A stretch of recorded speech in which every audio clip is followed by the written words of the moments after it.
how to make a group chat in Character AI.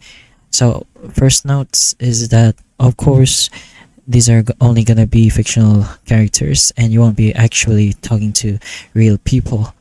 So the only ones you can add are the ones you choose. So obviously just go ahead and open the app, and once you've done that, press on the create button.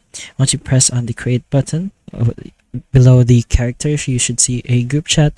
Press on that and you should be able to add your characters. So just search for the character you want to add, but you can also directly press on the create group chat button already.